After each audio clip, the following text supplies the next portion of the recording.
राजा की बुद्धिमत्ता की यात्रा।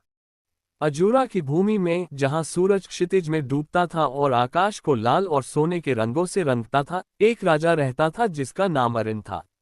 राजा अरिन एक न्यायप्रिय और निष्पक्ष शासक थे, जो अपने लोगों द्वारा प्रेमित और अपने समकक्षों द्वारा सम्मानित थे।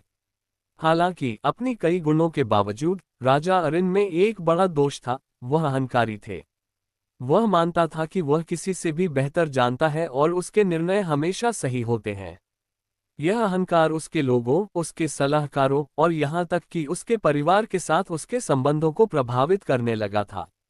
एक दिन एक बुद्धिमान बूढ़े आदमी ज़ैपर ने राज्य में प्रवेश किया।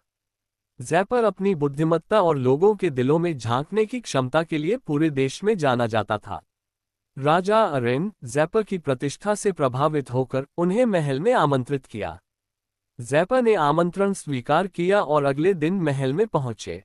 राजा अरिन ने उन्हें गर्मजोशी से गले लगाया और उनसे एक बेहतर शासक बनने के लिए सलाह मांगी।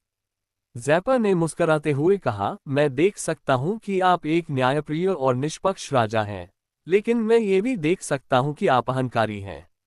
अहंकार एक दोष है जो महान विनाश का कारण बन सकता है। क्या आप अपने अहंकार को छोड़ने और दूसरों से सीखने के लिए तैयार हैं? राजा अरिन ज़ैपर के शब्दों से आश्चर्यचकित थे। किसी ने भी पहले उनसे इस तरह बात नहीं की थी।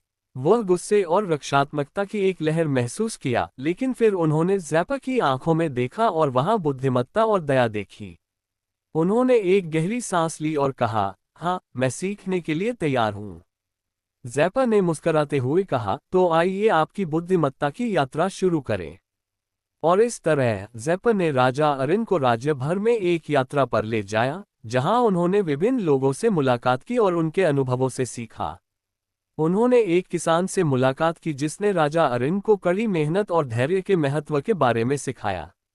उन्होंने एक युवा लड़की से मुलाकात की जिसने राजा अरिन को सरलता और निर्दोषता की सुंदरता दिखाई। उन्होंने एक बुद्धिमान बूढ़ी महिला से मुलाकात की जिसने राजा अरिन को क्षमा और दया की शक्ति के बारे में सिखाया। जैसे ही राजा अरिन ने अपनी यात्रा जारी रखी, उन्होंने दुनिया को एक नए प्रकाश में देखना शुरू किया। उन्होंने महसूस किया कि वह सभी उत्तरों को नहीं जानते थे और अभी भी बहुत कुछ सीखने की जरूरत थी। उन्होंने अपने अहंकार को छोड़ना शुरू किया और दूसरों से सुनना शुरू किया। कई महीनों की यात्रा के बाद ज़ैपर ने राजा अरिन को महल में वापस लाया। राजा अरिन एक बदले हुए व्यक्ति थे। वह अधिक विनम्र, बुद्धिमान और दयालु थे। उन्होंने अपने राज्य को दया और न्याय के साथ शासित किया और उनके लोगों ने उन्हें पहले से कहीं अधिक प्यार और सम्मान दिया।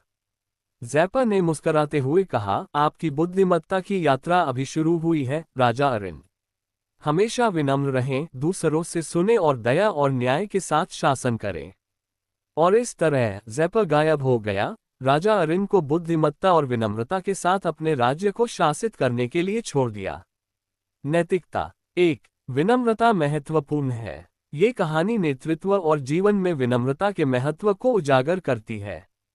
2. अनुभव से बुद्धिमत्ता आती है। राजा अरिन की ज़ैपर के साथ यात्रा दिखाती है कि बुद्धिमत्ता अनुभव और दूसरों से सुनने से आती है। 3. दया और न्याय। ये कहानी दया और न्याय के साथ शासन करने के महत्व पर जोर देती है। 4. व्यक्तिगत विकास। राजा अरिन का अहंकारी से विनम्र और बुद्धिमान नेता बनने का परिवर्तन दिखाता है कि व्यक्तिगत विकास प्रयास और समर्पण के साथ संभव है।